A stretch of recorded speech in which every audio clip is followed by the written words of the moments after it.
En bas, si la variable validate existe, qu'est-ce que nous allons faire? Nous allons exécuter le code. Ici, là où j'ai mis exécuter le code. Dans le second temps, nous avons vérifié que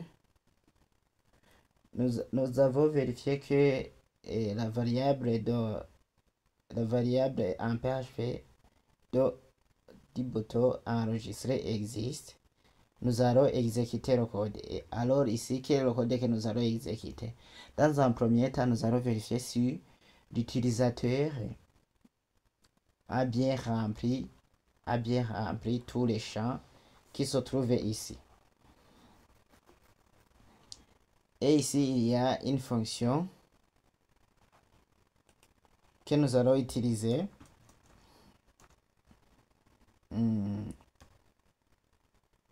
On vérifie if. C'est la fonction empty. Et nous allons consulter ChatGPT pour éclaircir les choses.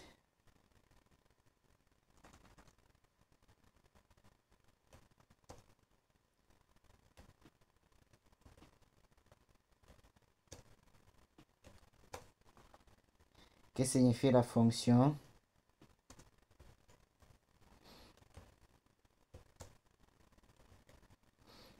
empty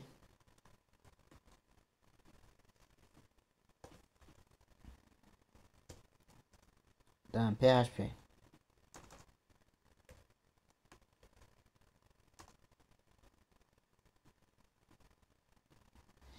En PHP, la fonction empty permet de vérifier si une variable est vide.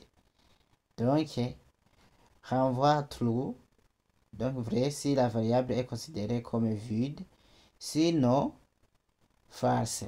Donc, si la variable est vide, et la fonction renvoie true, vrai. Sinon, si la variable n'est pas vide, il renvoie false.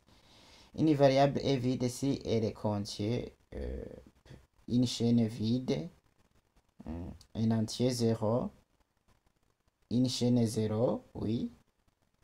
Float 0, false, tableau vide, une variable non définie. Ce que nous tenons, nous remarquons ici que la fonction empty permet de vérifier si une variable est vide.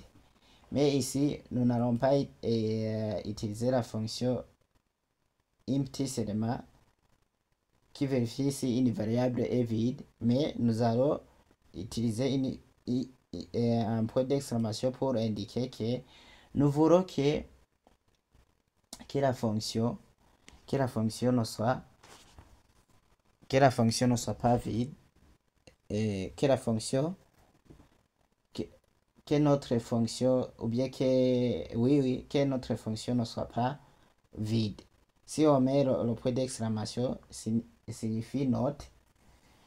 Nous voulons vérifier si la variable, ou bien si la variable existe, ou bien si il n'est pas vide. Donc, je vais vérifier si la variable n'est pas vide, et nous allons vérifier si notre formulaire, le nom, nous utilisons toujours la déclaration de poste. Le poste que j'utilise ici, c'est le poste qui se trouve ici dans le formulaire. Souvenez-vous, pour créer un formulaire, ici, on a utilisé méthode poste. Donc, il faut mettre ici la valeur que vous avez mis.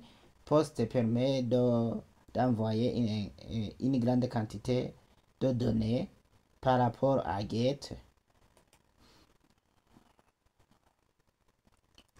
Et je vérifie alors si l'utilisateur a bien rempli a bien rempli le nom. Je fais copier.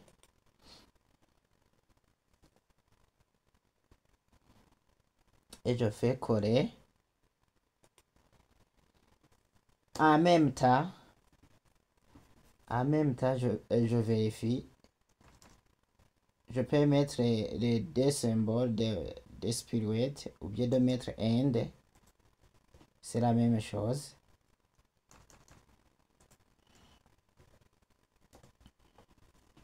Je vais expliquer end après.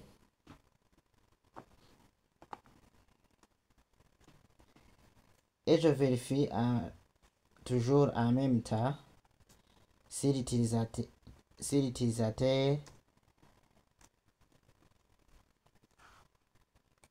a complété dans le chat du prénom. Je copie pour ne pas se tromper. Si vous tapez un autre nom qui est différent de name que vous avez tapé,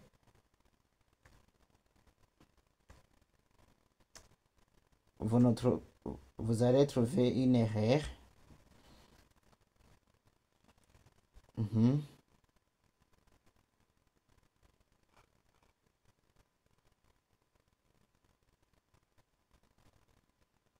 Pourquoi ici il y a plusieurs. Je vois là où je me suis trompé. Je vais enlever. Maintenant, c'est bon. En même temps, je vérifie si il a bien complété.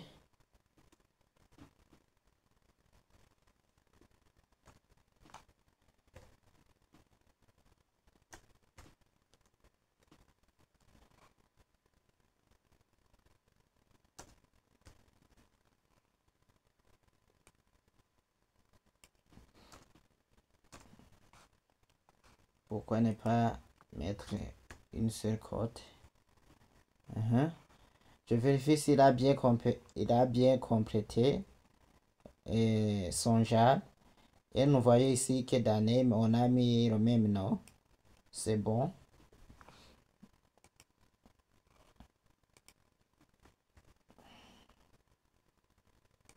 And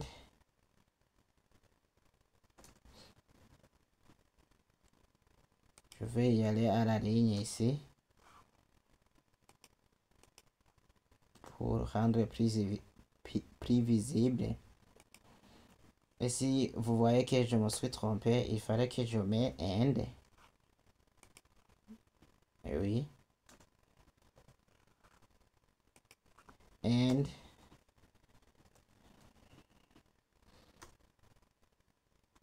empty.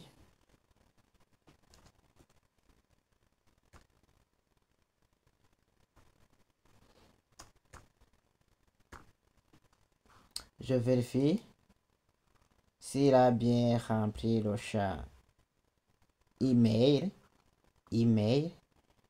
Et le champ email est caractérisé par son nom mail que je vais coller ici.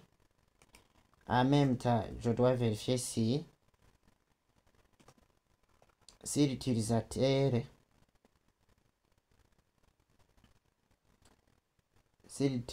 après email, ça vient une photo.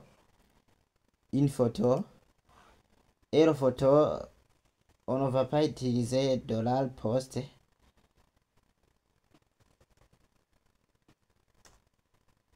Nous allons utiliser une nouvelle façon de faire appel à une photo ou bien un fichier. C'est Firebase. Au lieu de mettre post, on va utiliser Firebase. Nous allons consulter cela après. Et ici dans name, on a mis picture. Je fais coller. Et le dernier que je dois vérifier si l'utilisateur a bien rempli.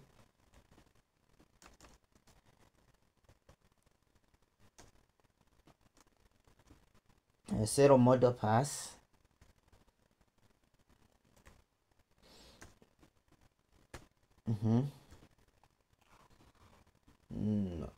C'est le mot de passe. On a utilisé quel nom?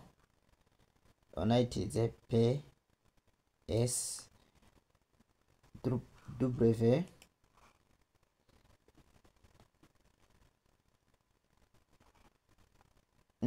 Là, alors, je viens d'indiquer au navigateur si bien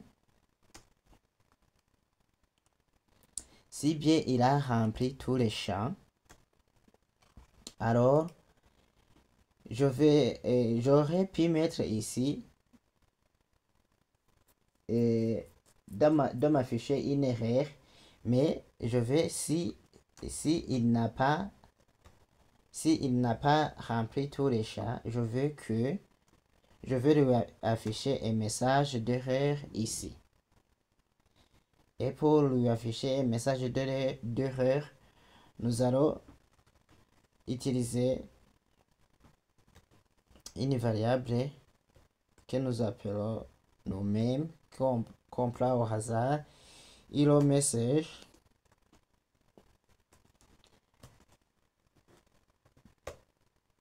Et nous lui disons veuillez compléter tous les champs. Veuillez compléter tous les champs, s'il vous plaît.